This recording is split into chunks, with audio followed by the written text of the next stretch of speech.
All right. Well, welcome everyone. Good morning, good afternoon, or whatever time zone you're in. As Amber mentioned, my name is Mae Basiratmand, and I'm very excited to be here today, kicking off our digital summit with Stukent. So this topic is actually going to be about pop culture advertising and how you can actually leverage those real-world examples, which we'll go through some really interesting ones, and how to use them to improve campaigns, of course, in practice, as many of us are working in marketing, but also, of course, in the classroom, because this is really what solidifies that understanding and experience for our students. So, learning objectives, of course, as we need to define what we're going to talk about today. So, I want to just go briefly through. Obviously, this isn't a long session, so we're going to skim the surface. We're going to look at some really interesting examples, and I kind of just want to hit hard on, what are you going to get out of it? What will your students get out of it? And mostly inspire you, because this should really serve as a springboard to kind of get you to do your own exploration and kind of use your own imagination and seeing what you're seeing, and allow yourself to challenge your students with the same type of ideologies. So we'll talk about immersion, as well as really what is pop culture, because it's constantly shifting and we have, so many examples out there. And then how we can kind of tie it back to the marketing funnel, advertising funnel. Then we'll go through some actual examples, some of my favorite ones and ones that are really good teaching tools, as well as how we can apply it to courses. And then a couple of exercises depending on the time we have and all the questions that we can go through that you guys may have. So thinking about immersion, and again, just like I tell my students, I hate just standing and talking for 30 minutes. So please feel free if you want to chime in. If you have another question, we can go through it, because I think the most interactive learning is the best type, because it's a true, vivid conversation rather than just a pure lecture. But think about it. I like to put the cap on of the fact that we are professionals, we're educators, and at the end of the day, we're teaching content to be applied, and it's not just pure theory. It's how do I take this and how do I morph it into something useful?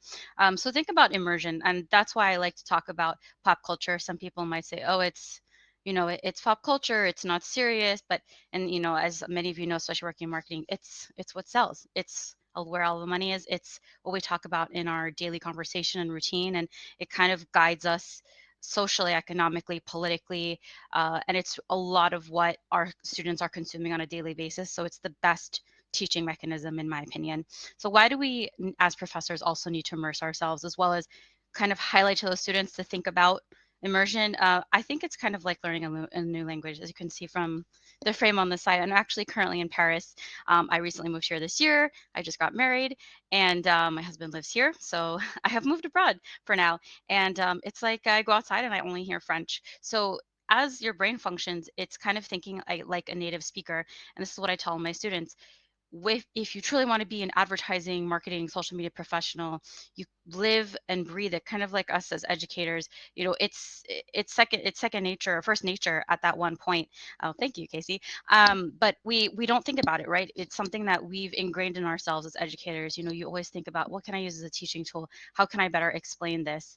So think about immersion as something that is kind of like learning a new language. You immerse your students so that eventually they go out and they notice billboards, they notice commercials, see things on streaming platforms, they view a commercial, they realize how campaigns and advertising campaigns are twisted for film versus how it's distributed on streaming. All those little nuances, it's all part of our field. How are they leveraging influencers and social media? All of the ways that we can advertise and sell ideas, whether it's in healthcare or finance, how did they mitigate these communications for the pandemic? It's stuff that we automatically want them to think about, because as marketing and advertising professionals, we use those as cases to kind of to inform our everyday decisions of what's effective and what's not. Is anyone else having problems with sound? I see that there was an issue with sound. Please let me know. I have everything set up here properly. If Sounds good. Okay. One of the questions I saw is pop culture automatically global. That's a really really great question. To answer that, it's yes and no. Some things that happen locally, obviously, this is a majority U.S. population. Of course, we have professors from all over the world, which is amazing. Um, but it depends on the action. It depends on the situation. Of course, there are brands that are multinational and their advertising, those campaigns can be seen as global. But then there are instances that happen just in the US or just in a certain country in Asia or in Europe or in the Middle East. And that's very specific. So this frame of reference can technically be applied to anywhere in the world. Of course, many of the examples I use, I believe most of them are US based, some are European or in the UK. So it is a little bit international. But of course, it's understanding those nuances as well, that the actions and the things that are happening in pop culture are going to be different depending on the geography. Some of them have a more universal appeal and some don't. And I think it's really vital as a professor to talk about and think about that globalization perspective, because the students that you have may not be familiar with some of the some of the examples or context. For example, as long as everything goes well, I'm supposed to be teaching a social media and influencer course this fall with the American Business School, and it's going to be a very new demographic for me because majority of my students are going to be international, a lot of them from the Middle East, some locally based in France. So a lot of the examples that I use are usually US based. So I kind of have to think about how can I, integrate different types of models, knowing the fact that it's still going to be pop culture. So in terms of how we define pop culture, since I want to keep it moving, it's everything. And there are so many different things that have happened over time in history. These are recent examples, obviously. Kind of as part of being in this advertising marketing world, we always have to stay relevant. I'm sure you all are very aware of that. Gen Z is coming into the workforce. Millennials are in the middle of it. We have Gen Z, baby boomers, everything. So it's kind of that challenge to keep on top. I myself am a millennial. I don't feel threatened by Gen Z coming in, but I don't understand them, to be honest, and I'm not that much older than them, but I already don't understand them because they've been exposed to different things. Just how when millennials came in the workforce, everyone was like, "Oh, we hate this generation." It's kind of just building that perspective, and I think it's important to understand that, but as well as challenge ourselves. Just like I make it a point to myself to understand pop culture that happened before my time because I wasn't around. Because some of the most amazing things, like just the trivia, the Oscar Mayer. I think when it first came out, I wasn't born yet, but I know it, I hear it, I've seen it before, and I recognize it. It's kind of our duty to have that knowledge both previously and currently, to make sure that we're as relevant as possible. So you have these cultural, yes, and Gen X, of course, Gen X. Yes, K-pop is great. Is a great example. I was actually just listening to K-pop this weekend and exposing my husband to it because it's not as big in France, but it's still getting popular.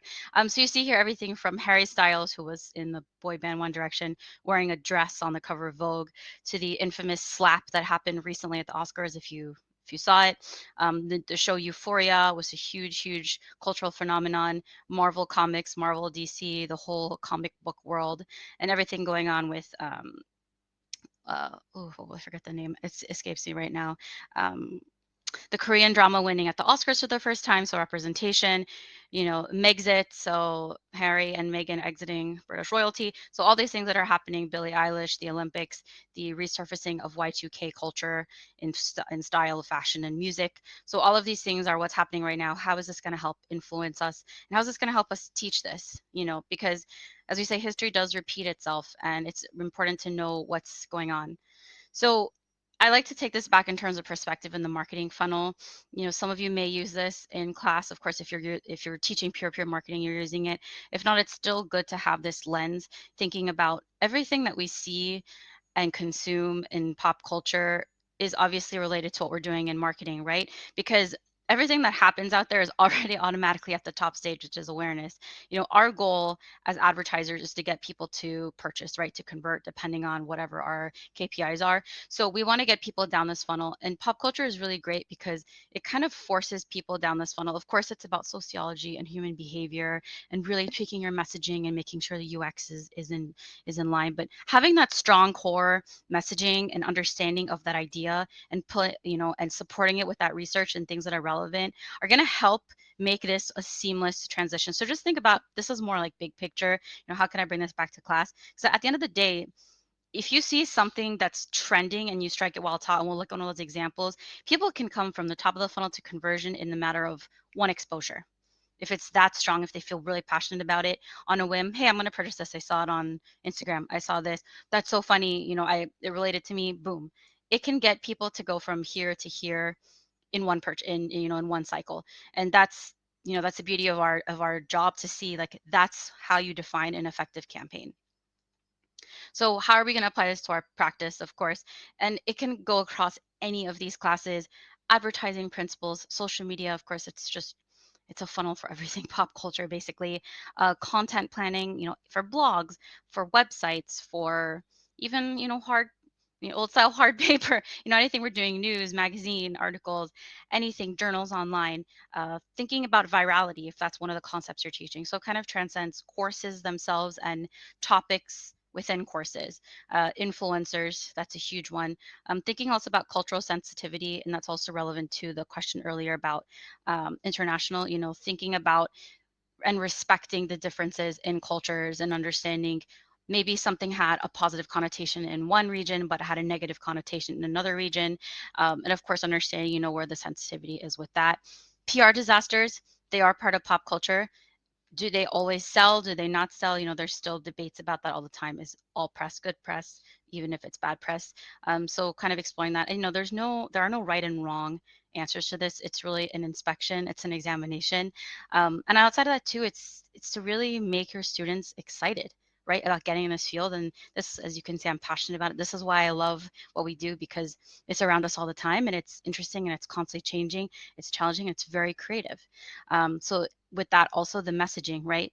When you get down to the core, some of your students come and they want to hone in on their creativity. It's like, what type of messaging are you going to hone in on and utilize, thinking about the psychographics and demographics of your customer base? Also reputation management, that's a huge one. I used to work in pharma previously, before I was in academia.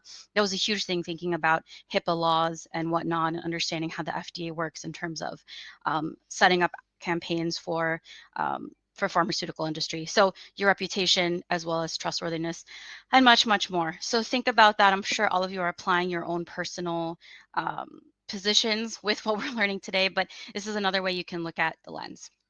So let's always come in. Data is important. I'm not bringing a ton of data in this today, but as I don't have to tell you guys that data drives everything at this point, and pop culture isn't accidental. A lot of it's driven by data. But just to give you an idea, 1/3 of the most successful marketing advertising campaigns include some form of pop culture reference. So if that's not enough to influence you, it should. I'm surprised it's actually not more, but if you think about it, I think it's always something that was relevant. You think about the ancient times and people would run out with their papers. I mean, that was pop culture back then. It's something that's a mainstay and evergreen in our society, in all of our cultures, and I don't think it's going to go away. So capitalizing on it, monetizing, and using it as a teaching tool is vital. So this is actually an example, and believe it or not, some of these examples that I saw, I didn't even see them in person. I found them through research. So this is for Kitkat, which is the chocolate bar, and the Friends had a reunion, I believe, and this was Kitkat kind of going off of that because the show Friends was coming back for a reunion. So it was "We Were on a Break," which is the line from the show. So they're kind of merging two pop culture phenomenon together, the chocolate bars and the TV show, to use it as a new campaign. And you'll see that a lot because collaboration is very, very strong. You see it a lot with social media influencers. You see it with brands. Recently, Kanye West came out with a collaboration with Gap, because Gap needs a heavy, heavy revival as they're suffering from the e-commerce wave. It's not even a wave at this point. It's just e-commerce. Also with Balenciaga, which is a huge luxury brand. So it's kind of this triple collaboration, in hopes that it will revive it, because Kanye West has made a name for himself, whether you like him or not, in the fashion world. So it's kind of interesting to see. And I'm curious to see how those sales numbers will perform. And also just the fact that from a reputation standpoint, he's had negative press recently. So that's something to think about with your students. It's like, okay, you have these different components. You have the artist himself, you have Gap, which is, it's been a mainstay in fashion for a long time. And then you have this luxury retailer, and then you have e-commerce. Like, you have these players. How are they leveraging that? How are they creating that messaging? And I saw he just made a statement out because he presented, I know this is not on here, but I just saw this morning. So I thought it's super relevant. The way that they're setting up the displays, I don't think it's going to be in the stores, but it was in the campaigns. It was trash bags. It looked like trash bags. And it was supposed to represent the homelessness. And, there's a political statement involved. So there are so many different things to unpack and to really challenge where it's effective. And if you're starting a class in the fall, you can track that in real time and see when it launches, what the sales numbers are going to be like, what are the campaigns look like, who's getting targeted, because all of that is pop culture and all of it is great because you can think about looking at the data, looking at the messaging, looking about the kind of political climate around it. So that's a really great example. Another one here is Le Creuset, or Le Creuset, I guess is the proper way to say it, which is a home kitchen line. I don't know if you've heard of it.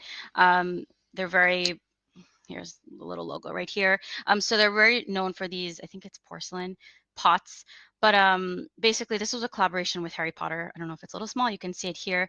Something enchanting is coming. So I think this was a video, a reel, or a GIF that was captured in 6 different frames you could see. And the little icons from Harry Potter, of course, I'm not going to define. I think everybody knows Harry Potter.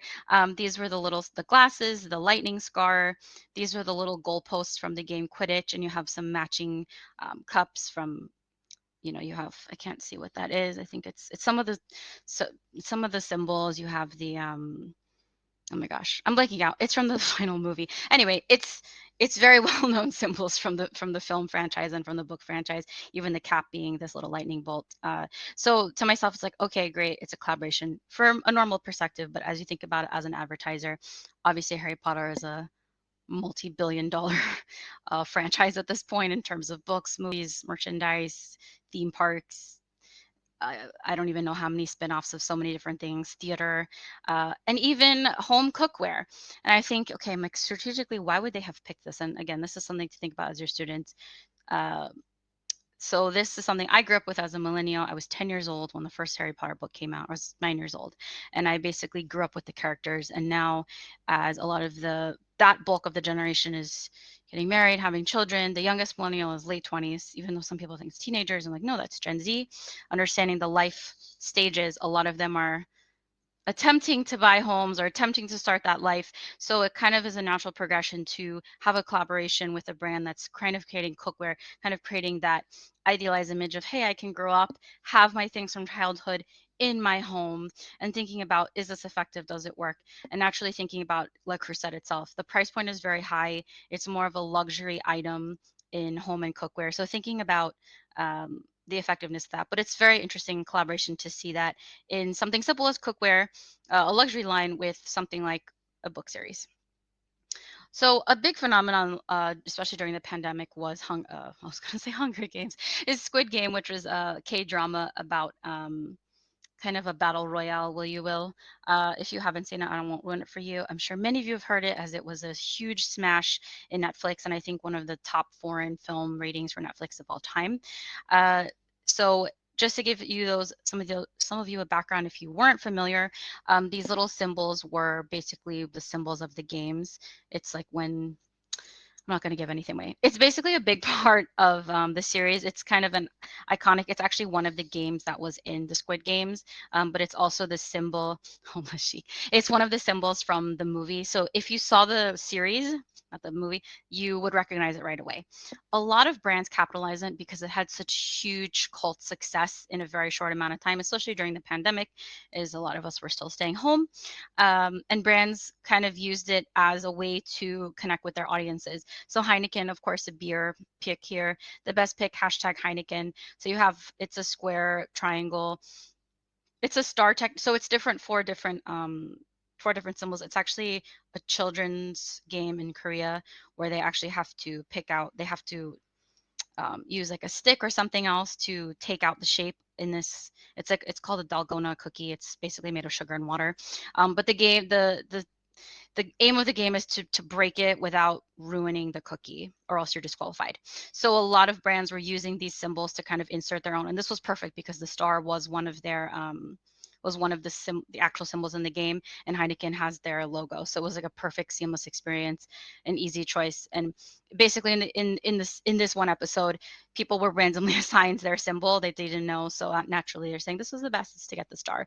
And then you can see here, Pepsi did their own version where they actually designed using the Pepsi logo as one of the choices for the cookie.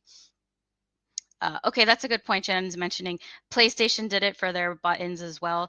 So a lot of brands capitalized on this. You can actually see B2B did it as well. So SEMrush, which is something, if you use the Stukent courseware, you know that that's something we use with Mimic Pro and some of the other simulations. So this is actually the SEMrush logo. So here's obviously a meme that's pulled out of it, and meme culture is huge with pop culture, and it works very well. So this is a scene from the first game in Squid Game. So SEMrush is pulling up digital marketers, obviously by helping them teach and utilize and work on their campaigns. So here was another way that they were able to integrate that. So another really great example is Spotify, and I use them in a lot of my lectures as well because they do so many things right. When it comes to customization, when it comes to leveraging user data, when it comes to messaging, geography, uh, and everything else in between, they do an amazing job. So this was a kind of a good segue. And I see, Mary Beth, you talked about meme culture. Meme culture is huge with them. So meme culture being, anything that's a meme online and leveraging it in a campaign or a way to kind of connect with targets, it works very well. So here's some examples here. And if you didn't know, Spotify is one of the main streaming giants for music, kind of competing with Pandora and iTunes. Personally, I use Spotify. I'm very loyal and I will never leave it. But they started launching a series about 5 years ago, where they would do a wrap up utilizing your personal data and kind of creating a customized dashboard of your usership, the minutes, your genres, your top artists. And they use that data information in different campaigns and they put it out there. And a lot of people connected with it. And it was really great for user generated content because people would just be constantly sharing their own stats. So outside of that too, they were using data to kind of pull out different things in their campaign. So we'll look at some of the memes they use and some of the data that they use. So me, I want to be more of a morning person. Also me, all night dance party. So this is obviously a joke. It's a meme because a lot of times when you say me, it's like, this is supposed to be me. I'm like, this is also me. So kind of that contradiction of the person that wants to be a morning person that can't be. And of course, this also is an homage to the fact that they have different themed playlists depending on whatever you want to do, from cooking at dinner to meditation for sleep to podcasts to parties. So here's another one because I'm making fun of the millennial generation right now. So it's safe to assume the creator of the quote unquote smashed avo, which is short for smashed avocado toast, playlist is not a homeowner. This is a nod to one of the political statements. I cannot remember who said it, that millennials are not homeowners because they bought too much avocado toast because it costs like $15 for a piece of bread and avocado. That's the reason that none of us can buy homes. So this is obviously a play on that demographic, given they have very different ads for different generations.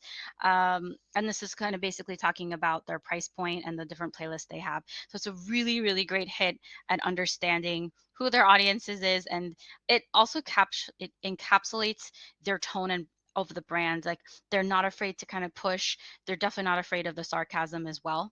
And you'll see that in some other examples from them. So this is in the London Tube, if any of you have recognized it. This actually came out after Brexit.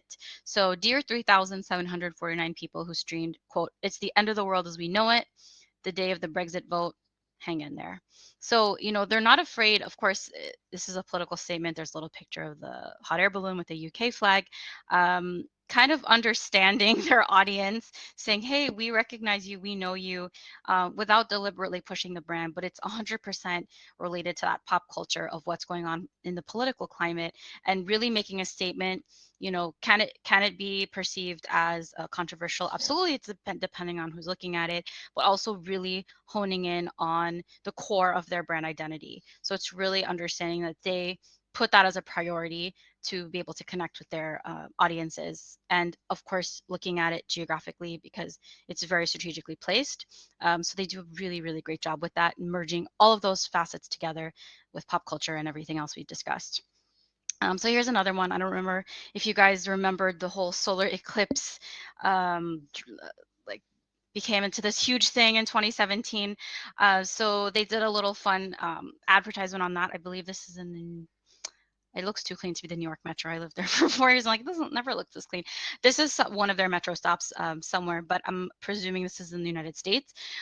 So here's your decade wrapped streams of total eclipse of the heart. So the week of the solar eclipse, when it was in 2017, you can see the amount of streams increased up through the actual day of the eclipse. Of course, this is wrapped, which is kind of looking back at the year of 2017, which is what I mentioned earlier about them using their data. But yes, and outside of that, a huge, huge 80s reference to the song Total Eclipse of the Heart. So it's merging that fact that they, they're all about the music, but also moving in on that huge pop cultural phenomenon of the solar eclipse happening. Remember, people were buying like counterfeit sunglasses to look at the sun, and the news are like, don't look at the sun directly.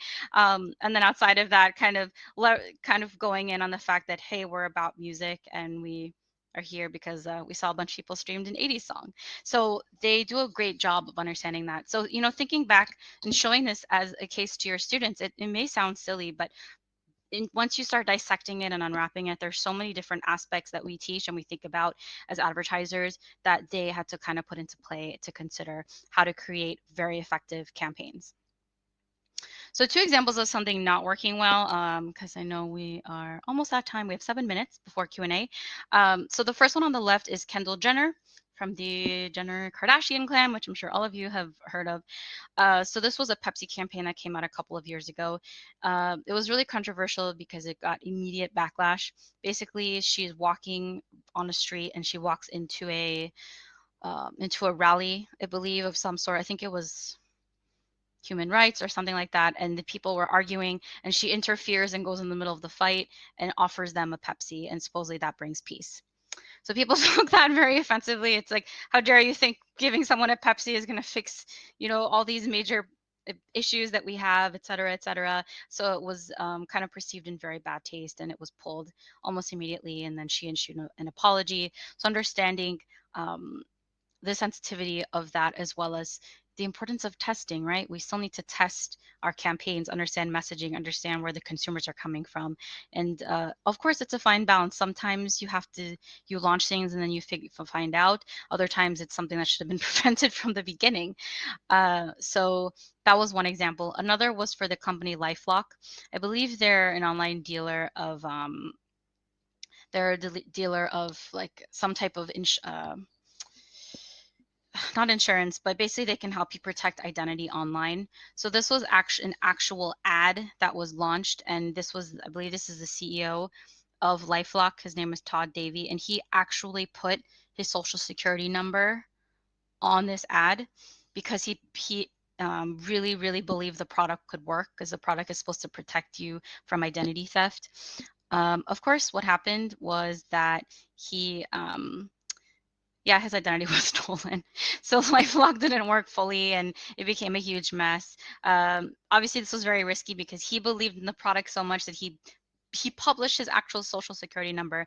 So this was a great example of, believing in the product, but understanding, legal issues, understanding risks involved. And also outside of that, it kind of became a laugh of a campaign. And moreover, did that really kind of feed into consumer trust of the actual product, which could have backfire, because then this whole fiasco would probably make people not trust it at all. So a lot of different things to think about when launching those type of campaigns. So the last one we have here is Ihop. So this happened, I remember when this happened too. I think it was, yes, 2018. So a couple of years ago, Ihop changed their name to iHub with a B. I don't know if any of you remember this. It was a huge thing on Twitter. And basically what happened is, okay, on 6/11, something's going to happen, hashtag iHub. Okay. And what happened was people didn't, they were building hype. So this was a kind of like a pre-launch strategy for them. And you guys have all seen this before, when a brand will do a pre-launch, kind of like a teaser. It's like it's coming up. So people were starting to guess, what is IHOP? IHOP. Basically what it was that IHOP was announcing that they were going to start selling burgers. Obviously, they're International House of Pancakes, for those of you that aren't familiar with IHOP. So it was supposedly a big deal that they were now serving burgers instead of pancakes. So immediately, once they announced that they were selling burgers, a lot of other chains, presumably their competition, and a couple of others that are in the same sphere of fast food or fast casual restaurant dine-in, started getting on this and kind of criticizing them and more making fun of them. And in this fast food genre in general, and this is a great example you can use with your students, especially Wendy's, Taco Bell, KFC, a lot of them, they get in Twitter wars all the time. I mean, the level of sarcasm, whoever's running their social media accounts, they must be having a great time. Super risky, very interesting though, but it keeps people constantly on their feet of what's happening. So that's kind of just something else to look into. But I'm going to show you here exactly what happened with Ihop. So Wendy's responded and said, "Can't wait to try a burger from the place that decided pancakes were too hard." So obviously you have that huge sarcasm there.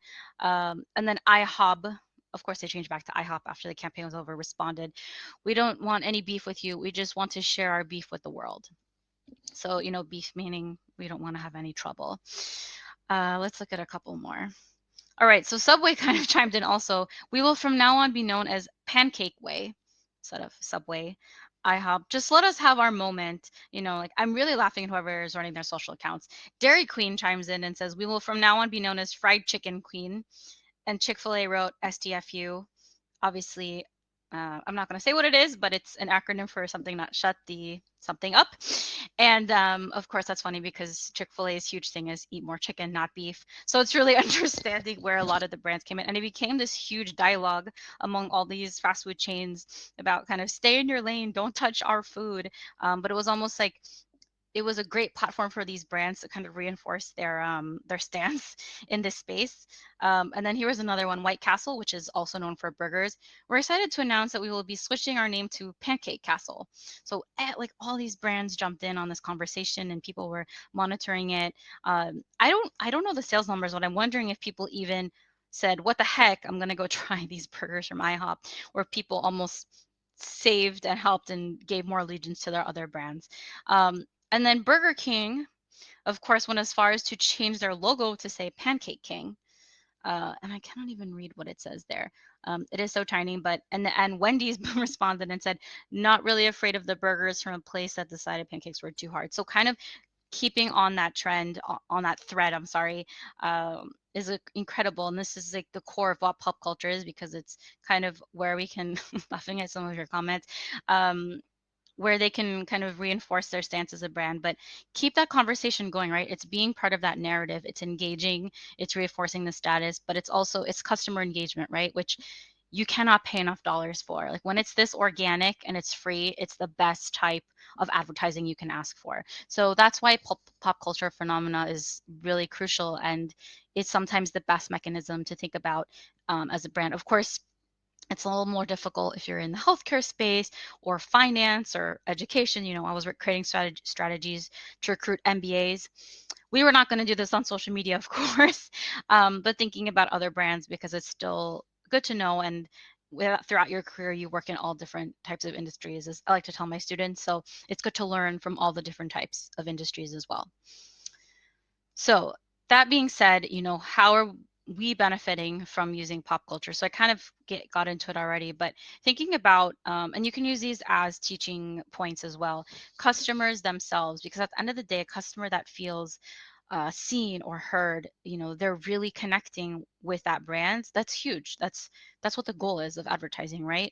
Of course, higher brand visibility and traffic.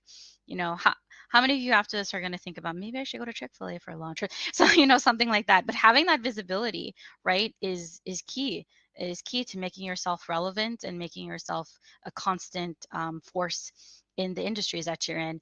Brand loyalty, of course, making sure that you're actually, have that allegiance to the brand. You want to keep that loyalty as well. And then kind of making sure that it's still approachable, right? Every year, I look forward to my Spotify Wrapped. I want to know what my user behavior was. I want to know my habits. And, it's algorithm based, so they've learned. Now they've curated playlists. These are your top 50 songs you played in 2020. It's like, wow, you must have been in a specific mood in 2020. And using that data to really make sure that, hey, we see you as a customer and we know you want to know more about your listening habits. And because of that, other brands have done it too. The workout app I use, this is how many workouts you did this year. These are the types of workouts you did.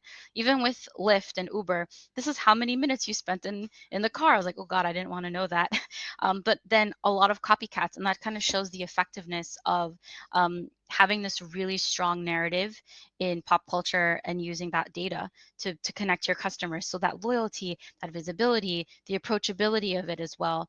Of course, it's also mixing soft and hard sales. Going back to Spotify, you only get that if you're a premium customer. So naturally, as I said, I will never leave Spotify.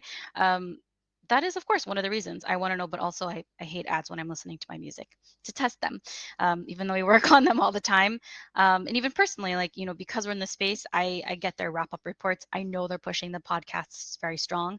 Personally, I use it a lot for working and working out. And I don't want to listen to podcasts. I want to listen to the music uninterrupted. So I see where they're trying to push their own agenda, but they're still being cognizant of what the users are prioritizing as well.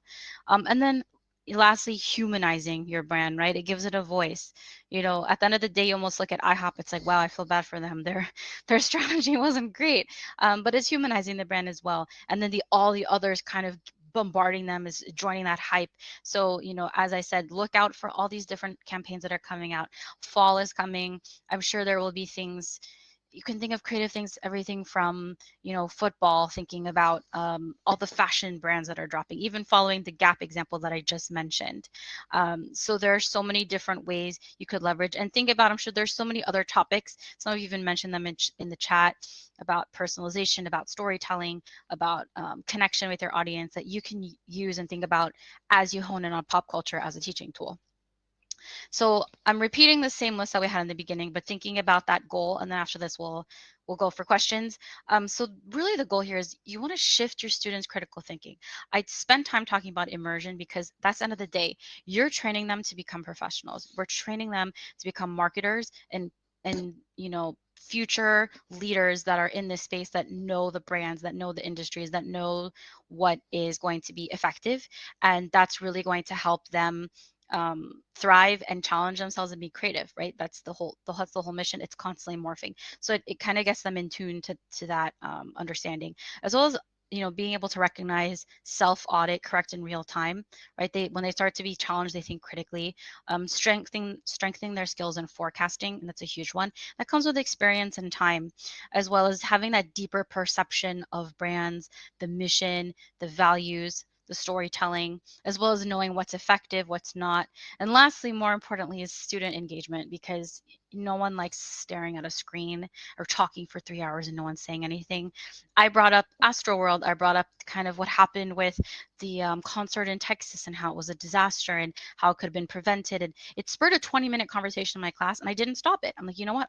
They're invested in this story, and I want to hear their opinions on it. Same with Spotify. Some of them use it and they talk about their own experiences, and that's what they're going to take from the class. That's what they're going to remember, and that's what's important to me.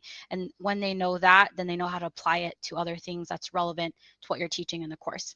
So that's a big one for me too.